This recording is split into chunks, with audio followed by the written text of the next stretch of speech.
Assalamualaikum, selamat datang di Cerita Sinai. Kali ini kita mau panen jamur ya. Panen jamur kayak apa? Kayak nanam sendiri enggak. Kita panen jamurnya tuh di kebun sawit yang tumbuh liar kayak gitu. Di lingkungan kebun sawit. Nah, ini salah satu penampakan kebun sawit.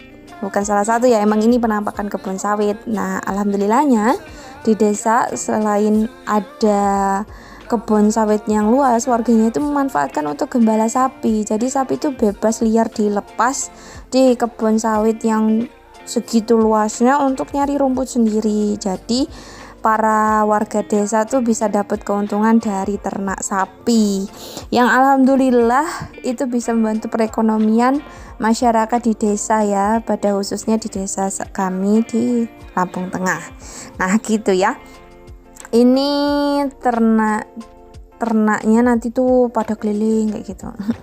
Perjalanan untuk panen jamur ini kita tempuh agak lumayan panjang karena yang ada jamurnya itu tuh enggak semua wilayah ada gitu. Jadi hanya wilayah-wilayah tertentu yang ada jamurnya, yang tumbuh gitu jamurnya.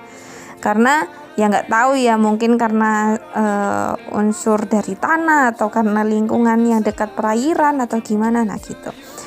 Yang ada di perkebunan kelapa sawit ini tuh yang pasti nanti kita ada aliran danau, jadi ada airnya kayak gitu, yang buat semakin teduh orang-orang yang gembala sapi. Jadi kalau orang gembala sapi itu biasanya cuma dianterin gitu tok, terus nanti cuma ditunggu sapinya makan-makan sendiri kayak gitu. Itu kebiasaan dari masyarakat di desa. Jadi mereka tuh memanfaatkan waktu sebaik mungkin, pagi sampai siang kerja, siang sampai sore gembala sapi, nanti sore sampai malam kerja buat sapu lidi kayak gitu. Nah itu sebelumnya di channel sebelumnya tuh ada pembuatan sapu lidi dari kelapa sawit. Nah itu tuh di pohon kayak gitu. Nah ini yang kita tuju, jamur kerucuk namanya. Kalau di sini namanya jamur kerucuk. Jamur ini tumbuhnya tuh di atas tanah, jadi diambilnya itu di atas tanah kayak gini. Nah kita bisa nyari-nyari di mana tempatnya yang ada jamurnya, baru kita ambil. Nah ini termasuk jenis jamur yang tidak beracun, karena alhamdulillah untuk sampai saat ini sih aman ya untuk dikonsumsi. Warga juga sehat, nggak ada yang keracunan. Nah baru saya mengatakan aman. Kalau untuk kandungannya saya kurang mempelajari, jadi mohon maaf ya. Nah ini ada bocil-bocil yang ikut serta karena emang ya namanya ada ibu-ibu juga, jadi ya gitu. Nah itu tinggalnya tuh dekat aliran sungai. Ini jamurnya, jamur kerucuk. Ini rasanya tuh enak, agak kenyal-kenyal gimana gitu ya prosesnya, tapi direbus dulu sih sebelumnya.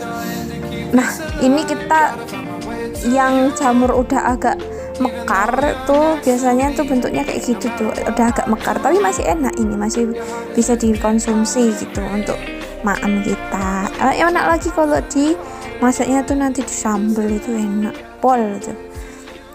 Nah ini prosesnya nyari jamur, jadi jamurnya kayak gitu ya. Setelah itu kita mau pulang nih. Nah ini perjalanan kita pulang. Di perjalanan pulang kita nemuin ada batang sawit yang roboh. Nah kita baru dapet deh jamur lagi, tapi jamurnya itu bukan jamur kerucuk ya. Kalau ini di batang sawit namanya jamur putih kalau kami nyebutnya. Pas di perjalanan pulang juga ya nggak lupa lah ya, holiday, maksudnya pikniknya anak bocil-bocil udah seneng tuh diajak ke danau aja, aliran danau aja udah seneng tuh pokoknya. Jadi nggak melulu harus ke taman mini atau ke mall, dan mereka suka di aliran-aliran air. Nah ini ada lagi nih jamur pentol namanya. Ini jamur pentol yang tinggalnya di pohon kelapa sawit rubuh. Setelahnya nah ini kita udah diproses ya, kita udah pulang, udah sampai. Terus ini proses pembersihan jamur, ini penampakan jamur yang didapat, dan itu bisa dikonsumsi. Alhamdulillahnya sapinya udah pada pulang. Cukup sekian ya kegiatan kita hari ini, semoga bermanfaat. Manfaatkan lingkungan yang ada, jaga kelestarian alam. Bye bye, assalamualaikum.